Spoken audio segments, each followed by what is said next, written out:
Hello friends, welcome to An Academy. This is me, Dr. Siddharth Arora. Friends, we are continuing with our series, Laxmikanth series, और ये teaching sessions चल रहे हैं. तो बीच बीच में हम लोग रिवीजन सेशंस करते हैं, मल्टीपल चॉइस क्वेश्चंस करते हैं. But this is session number 14 and session number 14 फिर से टीचिंग सेशन है. अब ये वाला जो पार्ट स्टार्ट हो रहा है ये काफी लंबा जाएगा. इसका रीजन ये है because of the context, because we are starting with fundamental rights. So आज से हम जो टॉपिक स्टार्ट करें वो फंडामेंटल राइट्स का टॉपिक है. और तुम्हें इतना आइडिया है, I think it's Fairlie common knowledge कि ये सबसे लंबा चौड़ा टॉपिक हो जाता है. In fact it is the most important also. Actually अगर आप सिर्फ फंडामेंटल राइट्स का टॉपिक पढ़ो ना तो quite a bit of coverage हो जाती है of the entire polity, minus short of the governance and the parliament and so on and so forth. So fundamental rights पढ़ते पढ़ते हमें बहुत सारे कॉन्सेप्ट समझने पड़ते हैं.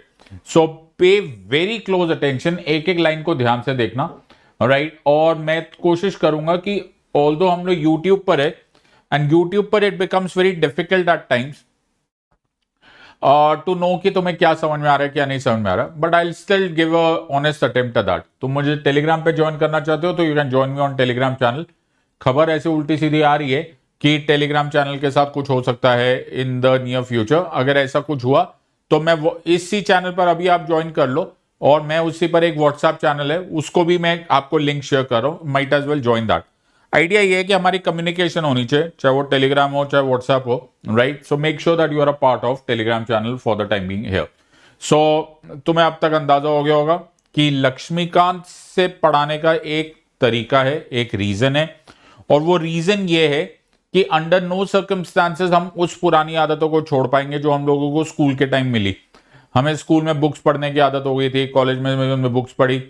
सो ऑल्दो पीडीएफ्स वगैरह सब अपनी अपनी जगह, लेकिन एक बुक को हाथ में पढ़ना, उसको वो the touch of a book also helps. इसी वजह से मैं तुम्हें लक्ष्मीकांत सीरीज पढ़ा रहा हूं. दूसरी बात है ये बड़ी ही थिक बुक है, it's a very heavy book. It becomes very difficult for anyone to wrap your head around the entire 900 pages. So मैंने सोचा कि उसको पूरा का पूरा इग्नोर नहीं करते, मैं तुम्हें अपने तरीके से ये सब कुछ पढ़ा देता हूं. हर ट्यूसडे थर्सडे सैटरडे आपको ये सेशंस मिल रहे होंगे. यू मस्ट बी नोटिसिंग पिछले 14 सेशंस हुए हैं तो एक भी टाइम हमने भगवान की दया से कोई सेशन मिस नहीं किया. So I hope you are enjoying this continuity and तुम इसका पूरा फायदा उठा रहे होंगे. So let's pay close attention. और इससे पहले कि आप अपना फैसला कर लो, राइट, कि तुम सीरियस एस्पिरेंट हो या नहीं हो, तुम सही मायनों में इस एग्जाम को क्रैक करना चाह रहे हो कि अपने 1-2 साल सिर्फ जाया करना चाह रहे हो. तो मैं तुम्हें इतनी सजेशन देता हूं कि अगर तुमने अपनी जिंदगी में 1-2 साल इस करियर ऑप्शन में कि मैं आईएएस एग्जाम क्रैक करने वाला हूं या करने वाली हूं, तो मेक श्योर कि आप एक जेन्युइन एफर्ट मारो. और जेन्युइन एफर्ट में आपको 1-to-1 जो आपको अपॉर्चुनिटी मिलेगी जब बेस्ट ऑफ द एजुकेटर्स आपको पढ़ाएंगे, उसका एक अलग ही आनंद आता है. तो तुम जितना मर्जी अपने आप को सेल्फ स्टडी करो, मैं मना नहीं कर रहा हूं. आप यूट्यूब से बेसिक्स पढ़ लो. एडवांस के लिए you are absolutely welcome to join us. 24,999 में आपको ये पूरा कोर्स अवेलेबल हो जाएगा. और बड़ा ही जबरदस्त ऑफर है क्योंकि up to 6 month free extension मिल रहा है. सो नए बैचेस आ रहे हैं, ऑल सब्जेक्ट्स के आ रहे हैं. आपको सिर्फ मेरा कोड यूज करना है, सिडलाइव. Use this, okay. जब भी आप वहां पर पहुंचोगे अनअकैडमी की वेबसाइट पे, वहां पर एक रेफरल कोड की जगह होगी. Use the code sidlive and join my team. So आज जो हमारा सेशन है वो है सेशन नंबर 14, और सेशन नंबर 14 जो है वो फंडामेंटल राइट से डील करता है. Now before we jump straight into the topic, right, मैं चाहता हूं, क्योंकि मैं अपना काम ईमानदारी से करना चाह रहा हूं, मैं चाहता हूं कि तुमको एक्चुअली इसके बेसिक समझ में आए. यू रियली शुड अंडरस्टैंड कि ये हो क्या रहा है. What are we discussing about fundamental rights. So fundamental rights पढ़ने से बहुत पहले आपको ये वर्ड पढ़ना पड़ेगा, that is rights. Let me explain this to you. तो राइट्स क्या होते हैं? राइट्स वैसे तो अलग अलग शब्दों में, अलग अलग भाषाओं में अलग अलग तरीके से इसको समझाया गया हुआ है, राइट. बट अगर आप इसको देखोगे तो आप इसको हिंदी में अधिकार, उर्दू में हक, ऐसा बोला जा सकता है. लेकिन when you speak about the word rights, actually इसका मतलब क्या है? What does it mean? देखो, दो चीजें होती है. एक होती है डेलीगेशन या फिर एहसान करना या फिर डेवोल्यूशन, दे देना, and so on so forth. Let me explain this to you. तो तुमने टिकट खरीदी, तुमने एक मूवी की टिकट खरीदी और तुमने मूवी थिएटर के अंदर एक मूवी तुम देखना चाह रहे हो, तुमने 500 रुपए की टिकट, 300 रुपए की टिकट ली, जो भी ली। Now what happens here is, जैसे ही उस आदमी ने तुमको यह बात बोली कि हां तुम यहां मूवी देख सकते हो, बशर्ते कि तुम 300 रुपए देने को तैयार हो, कुछ जेनरेट हो गया, कुछ क्रिएट हो गया, तुम्हारे कुछ राइट्स जेनरेट हो गए।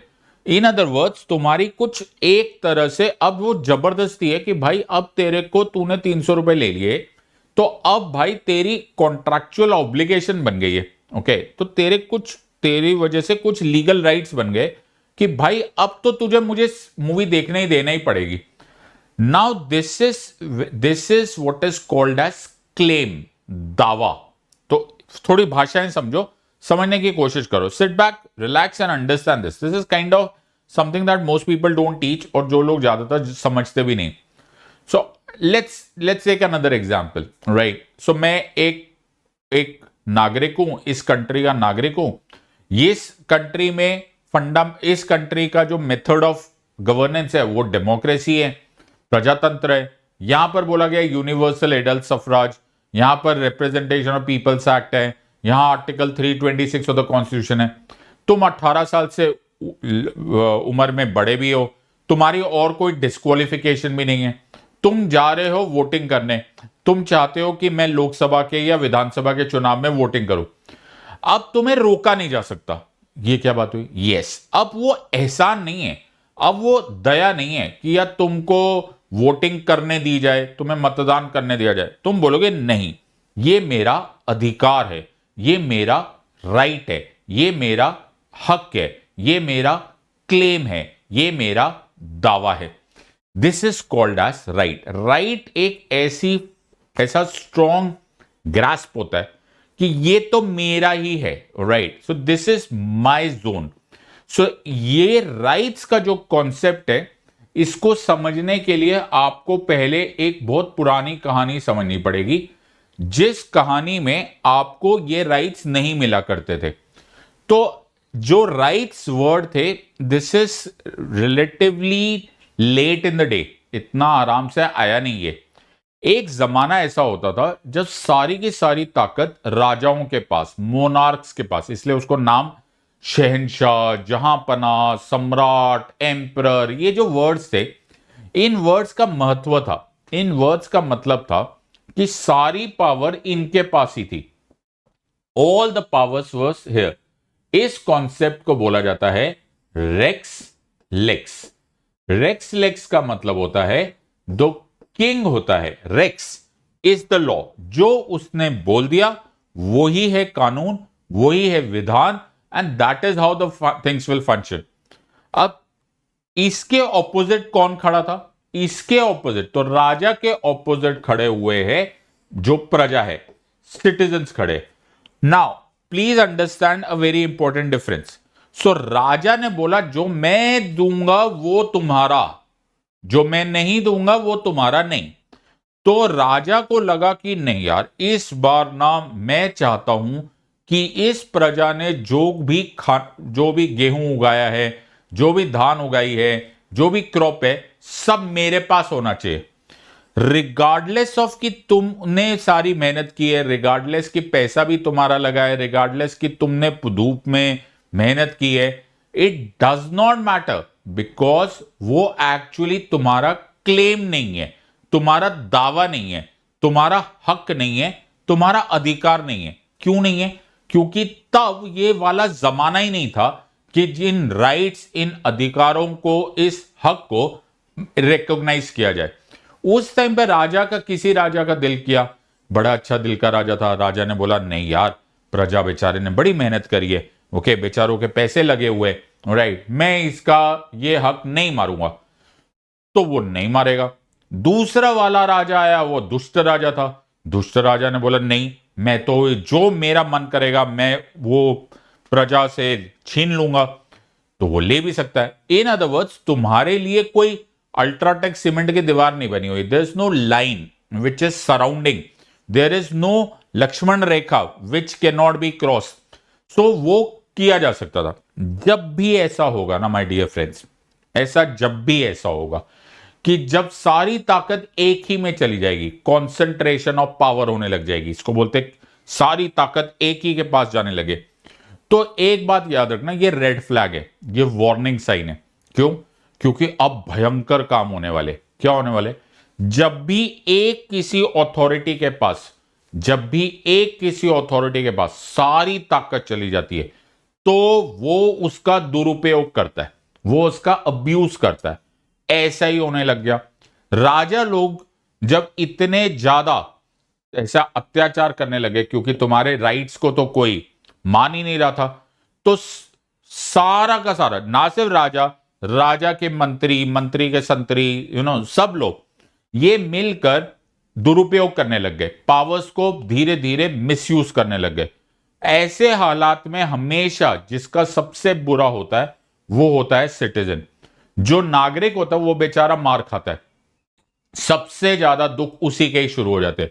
सो यही होने लग गया और ये अत्याचार धीरे धीरे धीरे धीरे बढ़ने लग गया। अगर तुम्हें लगा कि मैं तुम्हें हजारों लाखों साल पहले की कहानियां सुना रहा हूं, सॉरी, ये लास्ट 1000 ईयर्स की कहानी है एट मैक्स, राइट। तो ये जो राइट्स और ये सारा सब जो टॉक हुआ, ये ऐसा नहीं है कि मैं तुम्हें कोई एंशिएंट, मतलब ओहो तब तो स्टोन एज था, ऐसा कुछ नहीं है। This is very recent in history. In fact as close as year 1215 में की कहानी मैं सुना रहा हूं। उस टाइम इस अत्याचार से बचने के लिए एक रिबेलियन हो गया, एक रिबेलियन हो गया, एक बगावत हो गई। और उस बगावत के समय इंग्लैंड में जहां ये बगावत हुई, वहां पर राजा था, उस राजा का नाम था किंग जॉन। तो इस दुरुपयोग को कंट्रोल करने के लिए, राइट, एक कि यार अब नहीं सहा जाता, होता ना, ओके, पाप का घड़ा फूट गया। सो जो पाप का घड़ा फूट गया, तो किंग जॉन जो उस टाइम पर इंग्लैंड का राजा था, उसके खिलाफ बगावत हो गई। जब बगावत हो गई तो ना राजा हारा ना सिटीजन्स हारे। राजा के पास भी तो इतनी बड़ी फौज थी, तो राजा भी नहीं हारा और सिटीजन्स भी नहीं हारे। और फाइनली उनके बीच में एक संधि हो गई और वो संधि कहलाई मैग्ना कार्टा। उस संधि को क्या बोलते हैं? सब लोग कमेंट सेक्शन में लिखेंगे। उस संधि को बोला जाता है मैग्ना कार्टा। सो मैग्ना कार्टा उस संधि, उस ट्रीटी को बोला गया, जिस ट्रीटी के अनुसार अब यह बात बोली गई कि चलो यार, अभी के लिए जो भी गुस्सा है उसको शांत करो, let's try and capture this at a later stage. So this संधि happened on a date which is called as 15th June 1215। 12 June 1215, sorry 15 June 15 June 1215 को यह ट्रीटी साइन की गई। इस ट्रीटी को बोला गया मैग्ना कार्टा लिबर्टेटम। इस अग्रीमेंट को बोला गया मैग्ना कार्टा लिबर्टेटम। तो उसमें जो राजा था किंग जॉन, उसने बाकी सिटीजन्स के सामने एक करार किया, एक एक्सेप्टेंस किया। उसने ये बात बोली कि यार ये रेक्स लेक्स का जमाना चला गया, अब किंग इज द लॉ के जगह हम वर्ड यूज करेंगे लेक्स रेक्स। क्या वर्ड यूज करेंगे? हम वर्ड यूज करेंगे लेक्स रेक्स। लेक्स रेक्स मतलब आज के बाद law will be the king. So the law के आगे, कानून के आगे, कॉन्स्टिट्यूशन के आगे, संविधान के आगे, जिस मर्जी नाम से तुम जानो, उसके आगे सब इक्वल होंगे। इन अदर वर्ड्स, राजा और प्रजा कानून की निगाहों में सेम माना जाएगा। इस मैग्ना कार्टा, जिसका पूरा नाम मैग्ना कार्टा लिबर्टेटम है, ओके, आई होप तुम देख पा रहे हो, राइट। तो मैं हिंदी में बोल रहा हूं, इंग्लिश में लिख रहा हूं। मुझे बहुत सारे लोगों ने बोला है कि सर इसको हिंदी में लिखो। अब मैं इसको हिंदी में कैसे लिखूं, मुझे समझ में नहीं आएगा, इसलिए उसको मैग्ना कार्टा, थोड़ा बहुत तुम्हें मेरे साथ कोऑपरेट करना पड़ेगा, because it becomes very difficult for me कि मैं एक एक वर्ड का अनुवाद करता हुआ चलूं। आई डोंट थिंक उस तरह से मैं कर पाऊंगा एंड पूरा फ्लो रुक जाता है। So you will have to cooperate on this. So Magna Carta libertatum, ये उस संधि का नाम था, उस पूरे कॉन्सेप्ट का नाम था। तो you can actually look at this and ध्यान से इसको देखो एंड स्टार्ट कॉपिंग। कि मैग्ना कार्टा लिबर्टेटम पहली बार ऐसा एक डॉक्यूमेंट बना जिसमें पहली बार इंग्लैंड, और ये इंग्लैंड में हुआ था, कि अब जो भी सिचुएशन है, जब भी सिचुएशन है, अब कानून के आगे, लॉ के आगे सब बराबर है। पहली बार इक्वालिटी बिफोर लॉ की बातें शुरू हुई। ऑल्दो मैं ये नहीं बोलता कि यहां से जो हुआ वो सब कुछ ही ठीक हो गया, नहीं, ऐसा भी नहीं हुआ था, लेकिन फिर भी शुरुआत हुई थी। बड़े बेसिक राइट्स दिए गए थे। इनफैक्ट अगर तुम सोचो, अगर पहली बार मैं ये बात बोलूं कि कानून के आगे सब बराबर है, राजा भी और प्रजा भी, तो डू यू रियलाइज कि जो आज से पहले लिबर्टीज या आजादी या जो तुम कर सकते हो या नहीं कर सकते, वो राजा की मर्जी से चलता था, अब राजा की मर्जी से नहीं चलेगा, अब कानून की मर्जी से चलेगा। यानी कि अब तुम्हारे ऊपर जो तुम्हें मिल रहा है वो कोई एहसान नहीं है। बिल्कुल सही बात है, अब वो एहसान नहीं है, अब वो तुम्हारा राइट है, अब तुम्हारा अधिकार है। बोला जाता है कि लॉ की दुनिया, जो लीगल वर्ल्ड है, जिस दुनिया में लॉ का वर्चस्व है, वो दुनिया इस मोमेंट से स्टार्ट मानी जाती है। अगर तुम्हें थोड़ा बहुत फिजिक्स मालूम है या फिर तुम पढ़ते हो कॉस्मिक स्पेस वगैरह, तो हम बोलते हैं कि दुनिया शुरू हुई थी एक ऐसे मौके से जिसको बिग बैंग बोला जाता है। आई होप तुम्हें थोड़ा बहुत आइडिया है कि यार जब दुनिया शुरू हुई तो एक बिग बैंग हुआ, एक बहुत बड़ा एक्सप्लोजन हुआ और वहां से दुनिया शुरू हुई। उसी तरह से वो दुनिया जिसमें कानून, जिसमें लॉ, जिसमें lex is the dominant force, वो स्टार्ट हुआ फ्रॉम दिस तारीख, दैट इज 15 जून 1215, और उसको बोलते हैं big bang of the legal world. So big bang of the legal world उसी दुनिया को बोला जाता है जहां से ये सब कुछ शुरू हुआ। तुम्हें क्वेश्चन आएगा कि कहां से लेक्स रेक्स का कॉन्सेप्ट स्टार्ट होता है। बहुत सारे लोगों को तो लेक्स रेक्स ही नहीं मालूम होता। सो बोल देना सिर्फ मैग्ना कार्टा लिबर्टेटम, कहां से ये कॉन्सेप्ट स्टार्ट हुआ, that everyone is equal in the eyes of law, the king and the citizen, बोलना मैग्ना कार्टा लिबर्टेटम। ऑल्सो तारीखें याद रख लेना। So Magna Carta libertatum is the beginning, और वहां से एक्चुअली आज का चैप्टर शुरू होना चाहिए, द चैप्टर ऑफ राइट्स। सो जिस टॉपिक को हम स्टार्ट करें दैट इज राइट्स, वो एक्चुअली होता ही ना, हम राइट्स की बात ही नहीं करते, क्योंकि किंग जो होता वो केवल एहसान करता रहता, जो देना होता वो दे देता, जो नहीं देना होता वो तुमको गर्दन काट देता। सो वो कॉन्सेप्ट ही नहीं होता। तो अब हम टॉपिक बिंदा स्टार्ट कर सकते हैं ऑफ राइट्स। तो अब let's try and understand different types of rights. अभी भी फंडामेंटल राइट्स नहीं स्टार्ट हुए। सो पहले ग्रुप ऑफ राइट्स को बोला जाता है पर्सनल राइट्स। मैंने एग्जांपल दिया हुआ है marital rights. Okay, let me explain this to. निजी अधिकार। ओके, कुछ ऐसे राइट्स होते हैं जो मेरे रिश्तों की वजह से बनते हैं। राइट, तो तुमने एक शादी कर ली, जैसे ही एक मैन वुमेन ने शादी कर ली, राइट, रिगार्डलेस ऑफ कि आप कौन से जुरिस्डिक्शन में और कौन सी कंट्री में कर रहे हो, regardless of that, you will be given or you will get what are called, you will give and you will be given what are called as marital rights. Okay, वैवाहिक अधिकार मिलते हैं, कॉन्जुगल राइट्स मिलते हैं। अब इनमें से बहुत सारे राइट्स होते हैं, इनमें से प्रॉपर्टी के भी राइट्स होते हैं। ओके, तुमने ये देखा ही होगा, हाँ सर, जॉनी भैया और एम्बर भाभी की लड़ाई, हाँ सर, ये तुमने देखा होगा। तो भाभी जी क्या मांग रही थी? भाभी जी उनसे डैमेजेस मांग रही, सबको फाइनेंशियल सिस्टम्स में, कि यार उनको पैसे दो, कॉम्पेंसेशन दो, तुमने ये किया, तुमने वो किया। अब जॉनी भैया क्यों मजबूर हो गए एम्बर भाभी के लिए ये केस करने के? वैसे तो वो हार गई थी, लेकिन फिर भी क्यों मजबूर हो गए? बिकॉज क्योंकि उन दोनों ने शादी की हुई है, because they married one another. उनके हस्बैंड के प्रति और हस्बैंड के वाइफ के प्रति कुछ ड्यूटीज और कुछ राइट्स है, सो दे go hand in hand.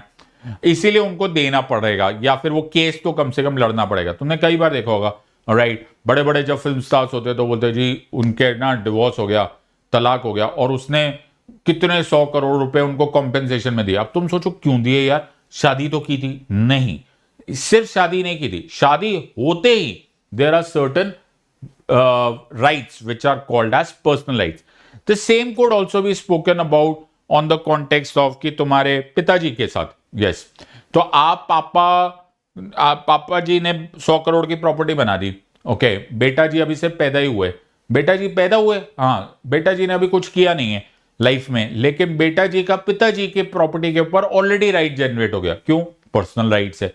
So these are the rights जो पैदा होते ही नहीं बट रिश्ते में होते। So these are called as the personal rights. So पहले ग्रुप ऑफ राइट्स, तुम सोच सकते हो, तुम्हें और भी कुछ ऐसे ध्यान आएगा तो तुम डाल देना, मैं कमेंट सेक्शन में मैं समझने की कोशिश, मतलब अगर तुम्हें समझ में आ रहा है तो मुझे ऐसा लगेगा कि हाँ तुम्हें पल्ले पड़ गया मैंने क्या समझाया तुमको। सो this is the first set of rights. Okay, the second set of rights, इनको बोला जाता है सिविल राइट्स, कभी कभी इन्हीं को लीगल राइट्स भी बोला जाता है। So what are civil rights? So civil rights और लीगल राइट्स क्या होते हैं? सो मैंने अभी अभी तुम्हें एक बात बताई कि तुमने टिकट खरीदी मूवी देखने के लिए और otherwise you are not disqualified, मतलब ऐसा कुछ नहीं कर रहे हो कि तुम्हारा हक नहीं है, कि पता चले तुम अंदर बॉम्ब लगा रहे हो या फिर आग लगा रहे हो, ऐसा तो फिर मना किया जा सकता है। अदरवाइज अगर तुम शांति से जाके सिर्फ मूवी देखना चाहते हो and you are allowing and you are complying with the terms and conditions of the movie theatre guys, तो तुमने टिकट लेते ही तुम्हारा एक राइट बन गया, उनकी एक कॉन्ट्रैक्चुअल ऑब्लिगेशन होगी कि भाई टिकट लिए, बाकी सारे टर्म्स एंड कंडीशंस फिट है, तो भाई तुम इसको रोक नहीं सकते। ये पूरी मूवी देखकर जाएगा, आखिरी सीन भी देखकर जाएगा, चाहे कितनी बकवास मूवी हो, तुम देखोगे जरूर। सो इन द सेम वे, अब बस में तुमने टिकट खरीदी, बस एक पब्लिक ट्रांसपोर्ट का मैकेनिज्म है, राइट, और तुम अदरवाइज तुम डिस्क्वालिफाइड नहीं हो, इन अदर वर्ड्स तुम कुछ गड़बड़ नहीं करो, तो बस में बैठने का तुम्हारा अधिकार हो गया। अब तुम्हें एक याद होगा, यूएसए में, यूनाइटेड स्टेट्स ऑफ अमेरिका में एक जमाना ऐसा था कि जब ब्लैक्स और व्हाइट्स के बीच में ये सो कॉल्ड डिस्क्रिमिनेशन होती थी, अभी भी होती है लेकिन उतनी नहीं होती थी, उससे बहुत ज्यादा उस टाइम पर होती थी। तो एक कहानी है, तुमने एनसीईआरटी में पढ़ी होगी कि एक लेडी थी, उनका नाम था रोजा पार्क्स। रोजा पार्क्स एक कलर्ड वुमेन थी, in the sense she was a black women. वो वुमेन जाकर बैठी हुई थी बस में और उनको पता चला कि यहां पर बैठना मना है। जी बोली क्यों बैठना मना है? मैं भी अमेरिकन सिटीजन हूं। बोली नो, ये यहां पर बैठना मना है। बोली नहीं, मैंने भी टिकट खरीदी है, मैं यहां पे बैठूंगी। बोले नहीं नहीं, तुम्हें यहां बैठना मना है, यहां पे सिर्फ व्हाइट्स बैठेंगे। बोले ये कहां लिखा हुआ है? बोले ये लिखा हुआ है। तो उन्होंने बोला ये लॉ में लिखा हुआ है। कहां लिखा हुआ है? लॉ में लिखा हुआ है। तो उन्होंने इसको बोला कि ये लॉ में लिखा हुआ है, तो ये लॉ ही गलत है, because constitution of USA equality की बात करता है। और अगर ऐसा कोई कानून या पॉलिसी बना रहे हो which goes against the spirit of the constitution of USA, it has to go. तो एक पूरा सिविल राइट्स मूवमेंट स्टार्ट हुआ। ओके, तुम देखना कभी एनसीईआरटी में नहीं होगा तो एनसीईआरटी का you should actually read about it also. और वहां से कानूनों में संशोधन होने लग गए, चेंजेस होने लग गए। वाई? बिकॉज ये तुम्हारा लीगल राइट है, तुम ऐसा नहीं बोल सकते कि तुम उसको हटा दो। यू नो, अपार्थाइड मूवमेंट जो साउथ अफ्रीका में हो रहा था, ओके, वो क्या है? वो सर मैं इस देश का सिटीजन हूं, मैं नागरिक हूं, उसी तरह से मैं उसी रोड पर जाऊंगा जिस पर बाकी सब लोग जा रहे हैं। ये ब्लैक एंड व्हाइट क्या है? So this not going to work. उसी तरह से हमारे देश में भी बहुत सारे ऐसे लॉज बने, जैसे आर्टिकल 17 अबॉलिशन ऑफ अनटचेबिलिटी। एक जमाना ऐसा हुआ करता था कि जो पब्लिक वाटर है, पब्लिक जहां से घाट है, कुआं है, वहां से पर्टिकुलर रेस रिलीजन कम्युनिटी के लोग पानी ले सकते थे and a particular race religion community के लोग नहीं ले सकते थे। What Baba Saheb said, this is not going to happen in this country, it won't happen, we are going to write article 17। और उसके बाद protection of civil rights act of 1955 आया, उसके बाद SC/ST prevention of atrocities act of 1989 आया।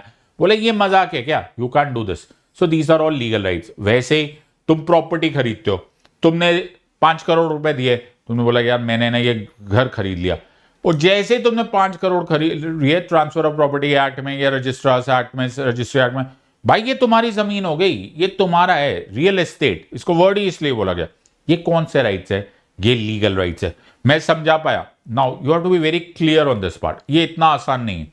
Late me explain this to you. So let me just explain. अभी तक मैंने तुम्हें बोला कि सर ये राइट्स है, लेकिन ये लीगल राइट्स है। Let me explain this to. So अभी तक जो भी राइट्स हमने किए हैं, इन राइट्स की एक बड़ी इंपॉर्टेंट महत्व है। पहले तो आप सब लोगों ने अपने अपने आप को किस्मत वाला समझना चाहिए, ओके, और थैंक यू बोलना चाहिए दैट टू गॉड कि हम इस देश में पैदा हुए जहां इक्वालिटी बिफोर लॉ है, जहां इक्वल प्रोटेक्शन ऑफ लॉज है, जहां ऐसा कॉन्स्टिट्यूशन बाबा साहब ने लिखा है कि वो इस तरह की डिस्क्रिमिनेशन नहीं होने देता। Otherwise let me explain this to. तो मैं तुम्हें एक वर्ड बोल रहा हूं और मैं बोल रहा हूं कि man and women are equal, बराबर है। तुम यही बात बोलोगे, यस बोलोगे, यस, लेकिन ये मेरे कहने से नहीं होता, ये लॉ के कहने से होता है। नाउ लॉ के अनुसार जो राइट्स होते हैं, ध्यान से समझो, लॉ के अनुसार जो राइट्स होते हैं, जो अधिकार होते हैं, it also is a function of various countries and various times. Late me explain. तो सऊदी अरेबिया चले जाओ, अगली फ्लाइट लो और सऊदी अरेबिया चले जाओ और वहां पर खड़े होकर बोलना man and women are equal, फिर तुम्हें पता चलेगा मैं क्या समझाने की कोशिश कर रहा था। कोई भी डाउट होगा वो वहां की पुलिस तुम्हें समझा देगी। वाई? बिकॉज द सिचुएशन यहां पर यह है कि वहां पर ये, वहां का लॉ ये एक्नॉलेज नहीं करता कि man and women are equal. वहां पर विमेन को बहुत सारे राइट्स नहीं दिए गए। अब मैंने क्या बोला? नहीं दिए गए। In other words there are rights जो लॉ के अनुसार मिलते हैं और लॉ के अनुसार देश से देश और देश में भी टाइम टू टाइम ये चेंज होते रहते। सो let me explain this part you. So having said so, थोड़ी टाइम पहले चलते, फिर से इसी यूएसए में चलते।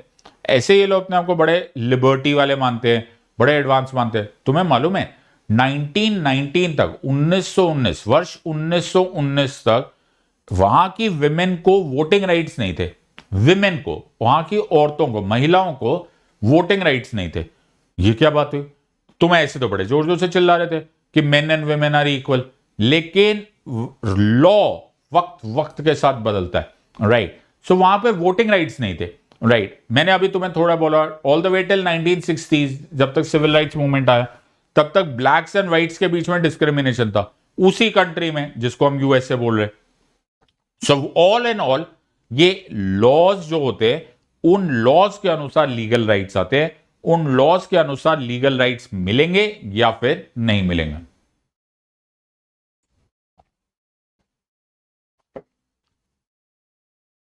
आगे चलते, there is a third group of rights also. Now अभी तक तुम्हें समझ में आया कि ये तुम्हारे देश के और उस देश में भी वक्त वक्त के अनुसार वो राइट्स मिलेंगे।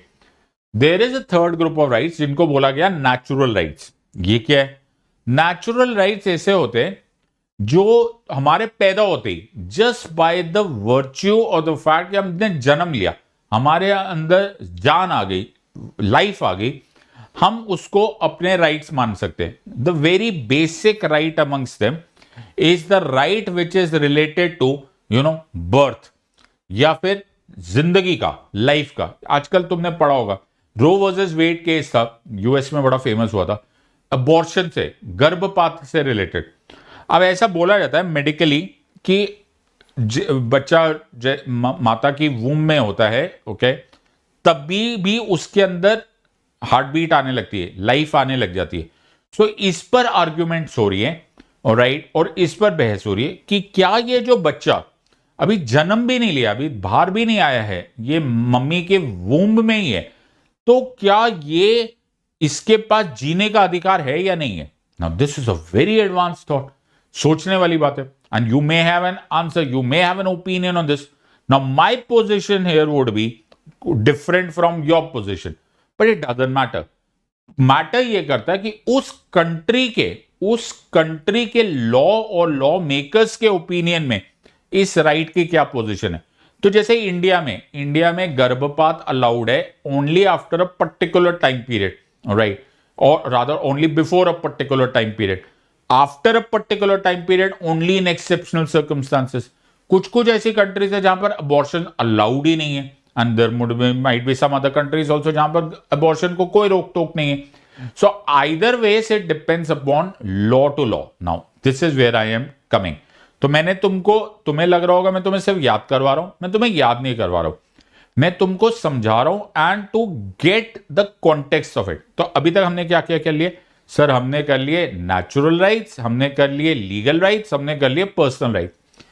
अगर तुम इन सारी चीजों में देखो तो ये सारी चीजें डिपेंडेंट हो गई है किस चीज पर? कि the government of that time, समझने की कोशिश करो, उस टाइम की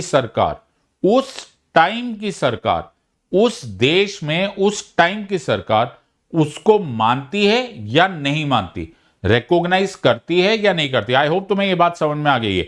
मैं एक बार फिर रिपीट करता हूं, men and women are equal, ये तुम्हारे मेरे कहने से नहीं होने वाला।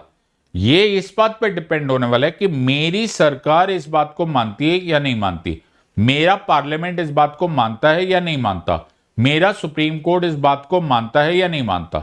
उसी तरह से सऊदी अरेबिया में मानता है या नहीं मानता, नॉर्थ कोरिया में मानता है कि नहीं मानता, और नॉर्थ कोरिया भी 1950 में क्या मान रहा है और 2020 में क्या मान रहा है, it makes a huge difference. In other words कोई गारंटी नहीं है। Yes, there is no guarantee to this entire process. या तो depending upon the government of the day तुम्हें ये राइट्स मिल जाएंगे, या तो नहीं भी मिलेंगे, या वो रिकॉग्नाइज करेंगे या फिर वो रिकॉग्नाइज नहीं भी करेंगे। लेकिन सर ऐसा तो चलेगा नहीं ना। बिल्कुल सही बात है, ऐसा तो चलेगा नहीं। इसीलिए हमें इंतजार आया of what are called as fundamental rights. So हमें इंतजार आ गया of what are called as fundamental rights. Fundamental rights और मौलिक अधिकार वो अधिकार है जो 100% गारंटी ऑफ द कॉन्स्टिट्यूशन में हो। मेरी बात समझने की कोशिश करो, ये 100% guaranteed to the from the constitution of India या फिर कॉन्स्टिट्यूशन ऑफ अ कंट्री। होता क्या है, कॉन्स्टिट्यूशन ऑफ द कंट्री वो होता है, वो संविधान वो होता है जो मूलभूत, जो fundamental law of the land है। Let me explain this to you, ये इतना आसानी से आएगा नहीं। Let me explain this to you. तो सपोज मैं बोलूं कि जो मेरा कॉन्स्टिट्यूशन है, let me explain this to you. So मैं तुम्हें बोलूं कि ये जो मेरा कॉन्स्टिट्यूशन है, okay, so this is my constitution, ये जो मेरा कॉन्स्टिट्यूशन है, इस कॉन्स्टिट्यूशन में, राइट, इस कॉन्स्टिट्यूशन में ये लिखा हुआ है कि इक्वालिटी बिफोर लॉ है। एक एग्जांपल ले लेते, ये है, और ये जो कानून बना है, ये जो लॉ बना है, ये पहला कॉन्स्टिट्यूशन बना, ये बेसिक लॉ है, ये लॉ बना है। ये लॉ बोलता है नहीं यार, मेन अलग विमेन अलग, main number 1 citizens, women secondary citizens.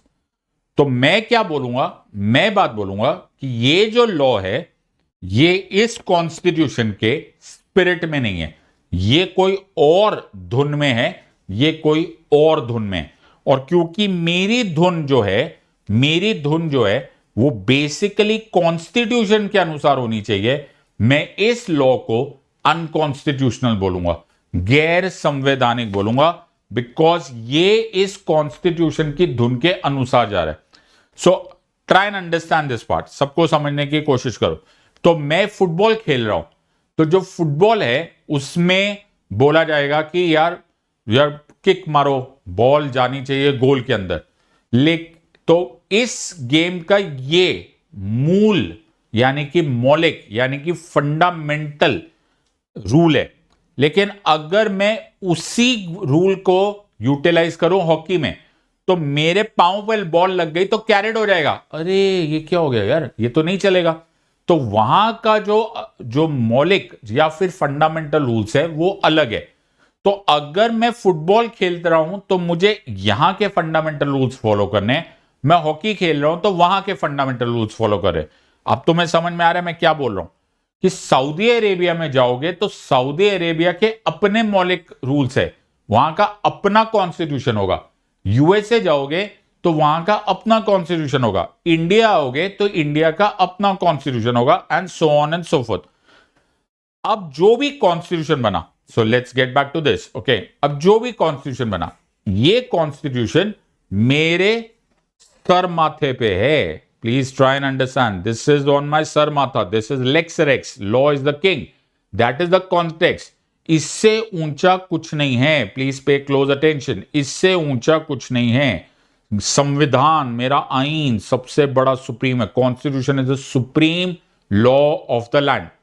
अब ये कॉन्स्टिट्यूशन एक परमानेंट फीचर है, और ये कॉन्स्टिट्यूशन मुझे कुछ राइट्स दे रहा है, मुझे कुछ अधिकार दे रहा है, और बोल रहा है सिद्धार्थ चिंता मत करना बेटा, तेरे को मैं राइट्स दे रहा हूं। कॉन्स्टिट्यूशन, सरकार नहीं, राष्ट्रपति नहीं, राजा नहीं, प्रधानमंत्री नहीं, कोई नहीं, सिर्फ कॉन्स्टिट्यूशन। तो कॉन्स्टिट्यूशन जो है ये मुझे ये राइट्स दे रहा है, और जो कॉन्स्टिट्यूशन ये राइट्स दे रहा है, ये जो कॉन्स्टिट्यूशन है ये गारंटेड राइट्स दे रहा है। बोले दुनिया इधर की उधर हो जाए बेटा, तू चिंता मत करना, ये राइट्स तेरे हुए। और इन राइट्स को नाम दिया गया फंडामेंटल राइट्स। ये काम पहली बार कॉन्स्टिट्यूशन ऑफ यूएसए ने किया था। अमेरिका ने जब अपना कॉन्स्टिट्यूशन बनाया, ओके, सो इनफैक्ट अमेरिका ने जब अपना कॉन्स्टिट्यूशन बनाया था, मतलब that is slightly more topper material, लेकिन जब कॉन्स्टिट्यूशन अमेरिका ने बनाया था तो उस टाइम कॉन्स्टिट्यूशन अमेरिका ने बनाते टाइम ना शायद ये अभी काम पूरा नहीं हुआ था उनका, अभी ये काम रह गया था। सो उनके जो फाउंडिंग फादर्स थे उनमें से एक था मिस्टर थॉमस जेफरसन, जो बाद में प्रेसिडेंट बना था। सो ये है थॉमस जेफरसन। सो थॉमस जेफरसन, जिनका डॉलर पे फोटो आती है, ओके, थॉमस जेफरसन जो थे, ओके, ये बड़े नाराज हुए जबकि कॉन्स्टिट्यूशन ऑफ यूएसए बना।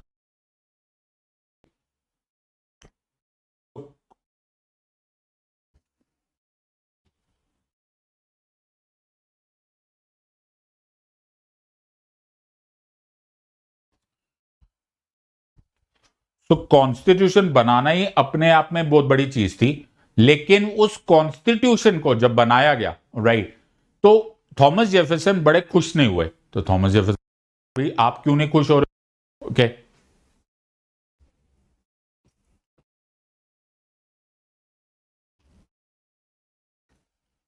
तो थॉमस जेफरसन ने बोला कि अभी तक जो कॉन्स्टिट्यूशन बना है,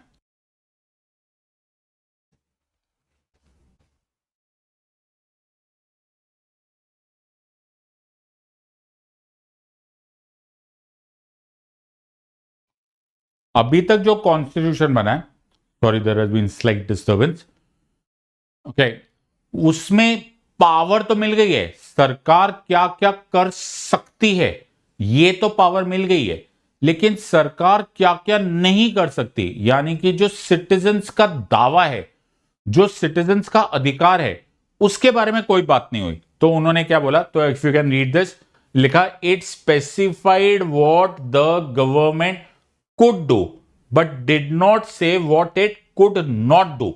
इन अदर वर्ड्स, सरकार के ऊपर कोई रोक नहीं थी। इन अदर वर्ड्स, कोई इस तरह का राइट्स नहीं दिए गए थे। सो जो राइट्स नहीं मिले, okay, since there were no rights given, Thomas Jefferson बड़े नाराज हुए। उन्होंने अपने मित्र जेम्स मैडिसन को बोला, और जेम्स मैडिसन ने बिल ऑफ राइट्स लिखा। और यही बिल ऑफ राइट्स, यानी कि अमेरिका के कॉन्स्टिट्यूशन के, अमेरिका के संविधान के, यूएसए के संविधान के पहले 10 संशोधन, फर्स्ट 10 अमेंडमेंट्स को फंडामेंटल राइट्स नाम दिए गए। और ये फंडामेंटल राइट्स यूएसए की तरफ से आया। तो तुम्हें कभी क्वेश्चन आएगा कि इंडिया को, या फॉर दैट मैटर पूरी दुनिया को, फंडामेंटल राइट्स का गिफ्ट या फिर कॉन्सेप्ट कहां से मिला, तो बोलना it came from the constitution of USA. So constitution of USA ने ये कॉन्सेप्ट स्टार्ट किया था। सो तुम्हें ये बात मालूम होना चाहिए कि इनको फंडामेंटल क्यों बोला गया। फंडामेंटल इसलिए बोला गया, तुम सामने बोर्ड को देख लो, इसको फंडामेंटल इसलिए बोला गया because they are the guarantee of the fundamental law of the land. जो fundamental law of the land है, जो मूल लॉ है, that is the constitution of that country, वो गारंटी देता है। गारंटी देता है मतलब दुनिया इधर की उधर जाएगी, किसी राजा रानी, किसी प्रेसिडेंट, प्राइम मिनिस्टर पर डिपेंडेंट नहीं है।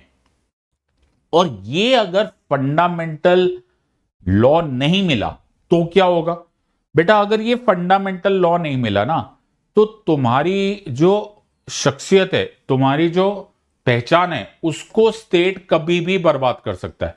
क्या बात कर रहे हो सर, कैसे बर्बाद करेगा? मैं तुम्हें बता रहा हूं बेटा, अगर तुम्हें ये नहीं मिला तो स्टेट जो होता है ना, वो बड़ा स्ट्रांग होता है। ओके, तो स्टेट के पास सारी ताकतें होती है। ऑलराइट, तुम्हें मैं थोड़ा सा एग्जांपल दूं, पार्लियामेंट स्टेट है, कोर्ट्स स्टेट है, to a certain extent state है, आर्मी, पुलिस, सीबीआई, रॉ, ईडी, सब स्टेट है। तुम खुद सोचो उसके मुकाबले तुम कौन हो? तुम एक इंडिविजुअल हो, तुम कुछ नहीं कर सकते। तो इसीलिए तुम्हें एक रक्षा चाहिए, एक प्रोटेक्शन चाहिए, तुम्हें एक गारंटी चाहिए, और उस गारंटी को बोला जाता है फंडामेंटल राइट्स। इसीलिए बोला जाता है कि फंडामेंटल राइट्स जो होते हैं, ये वर्ड आएगा, ये तुमको लिखना पड़ेगा, they are basic to human existence and they are enforceable against the state. अगर ये राइट्स तुमको नहीं मिले, प्लीज लिखो, ये सारे क्वेश्चंस आते हैं, अगर ये तुम्हें नहीं मिले, स्टेट तुमको बर्बाद कर सकता है।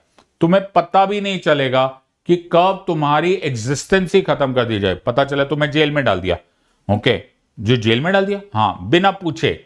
तो ये जो जमाना था, जब रेक्स लेक्स का जमाना था, तब ऐसा ही तो होता था। ओके, राजा के सेनापति को लगा ये बंदा ठीक नहीं लग रहा, गर्दन काट दो। क्या बात कर रहे हो, राइट टू लाइफ है ही नहीं, राइट। राजा को लगा यार इसको जेल में डाल दो, राइट, इसको आज डालेंगे जेल में, 500 साल बाद निकालेंगे। ये क्या बात हुई, राइट टू लिबर्टी थी ही नहीं, किसी को पूछने का किसी को अधिकार ही नहीं था। ये क्यों नहीं था? बिकॉज कोई फंडामेंटल राइट्स ही नहीं थे, कोई गारंटेड राइट्स ही नहीं थे। और जब ऐसी जिंदगी नहीं होती तो उसको हम बोलते हैं ह्यूमन एग्जिस्टेंस नहीं है। Last but not the least, जो सबसे इंपॉर्टेंट बात है, फिर से इंपॉर्टेंट, मैंने अभी अभी तुम्हें बोला कि ये कॉन्स्टिट्यूशन ने बोला। मैंने तुम्हें क्या बोला? ये राइट्स किसने दिए? सर, ये राइट्स कॉन्स्टिट्यूशन ने दिए मुझे। कॉन्स्टिट्यूशन ने मुझे ये राइट्स दिए, फेयर इनफ। लेकिन कॉन्स्टिट्यूशन तो एक बुक है ना, एक किताब है ना। कॉन्स्टिट्यूशन पे बाबा साहेब फाउंडिंग फादर्स ने लिख कर चले गए, लेकिन उस राइट की, उस गारंटी की कोई एनफोर्सेबिलिटी भी तो करेगा। हर राइट का, हर गारंटी का कोई गारंटर भी तो होता है। अगर मैं तुम्हें कुछ बोलूं कि यार मैं गारंटी दे रहा हूं, राइट, कि ये जो मैंने पंखा तुम्हें बेचा है ना, ये 500 साल चलेगा, तो तुम्हारा अगला सवाल ये होना चाहिए कि सर अगर नहीं चला तो, ओके, तो क्या किया, तब मैं क्या करूं? तो मुझे तुम्हें बताना पड़ेगा कि यार अगर ये नहीं चला ना, तो XYZ के पास चले जाना, और वो XYZ या तो तुम्हें कॉम्पेंसेशन देगा, या XYZ तुम्हें नया पंखा देगा, या XYZ मुझे फोन करेगा और बोलेगा ये पंखा ठीक करके दे।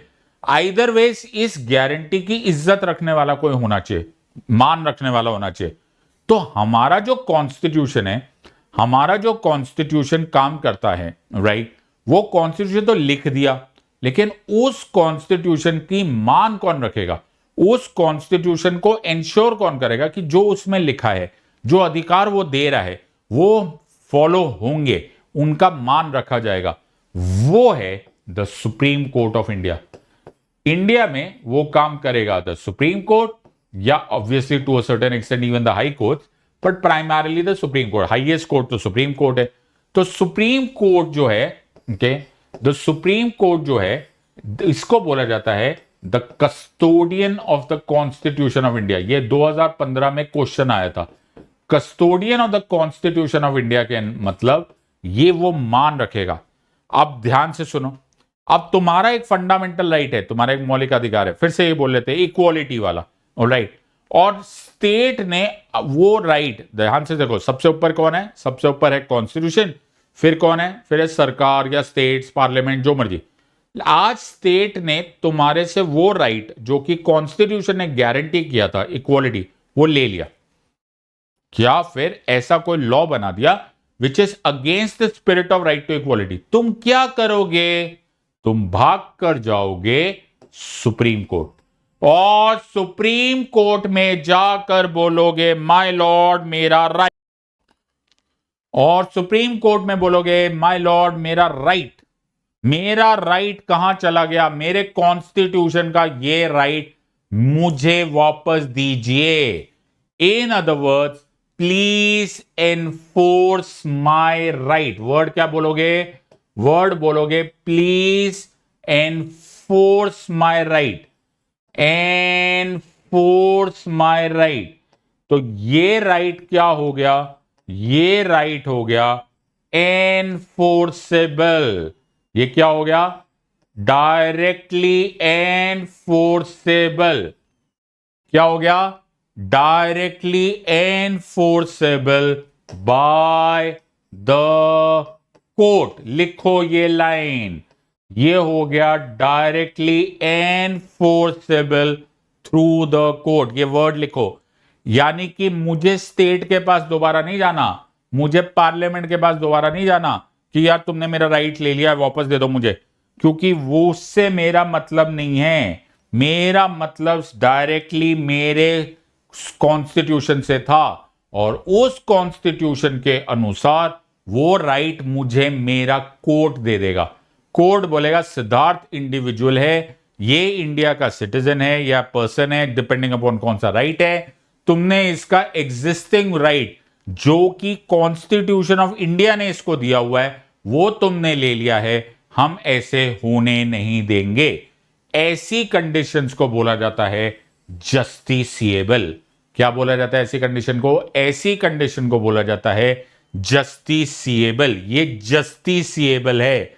जस्टिसिएबल का मतलब होता है directly enforceable through the courts of law. तो फंडामेंटल राइट्स जस्टिसिएबल होते हैं या नहीं होते? बिल्कुल होते। सो याद रखना, जब यूएसए ने दिया तो ये एक नए ग्रुप ऑफ राइट्स दिए which was the fundamental rights, लेकिन वो पहली अमेंडमेंट्स के बाद आया। लेकिन जब फंडामेंटल राइट्स ऑफ इंडिया आया तो हमें किसी अमेंडमेंट की, किसी संशोधन की जरूरत नहीं पड़ी। बाबा साहेब ने हमको ये फंडामेंटल राइट्स पहले दिन दे दिए। So these rights which were the fundamental rights of India were present originally, they were present originally in part 3 of the constitution, article 12 to 35. I hope तुमको मजा आया। आई होप तुम समझ पा रहे हो कि मैं किस डेप्थ तक तुमको यह समझा रहा हूं।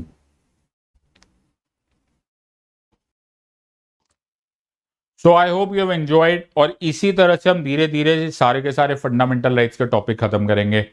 एक टाइम पर ये मेरी पूरी सीरीज खत्म हो जाएगी। You will have a considerable grasp on this topic, और तुमको समझ में आने लग जाएगा। रटने रटाने से कुछ होने वाला है नहीं। You will really have to appreciate and understand the intricacies and nuances of the subject. मैं कोशिश करूंगा तुम्हें ये सब कुछ समझ में आ जाए। Make sure that you don't miss a single session. I will see you next time in the words of an academy. Let's crack it. Until next time, God bless, thank you and जय हिंद।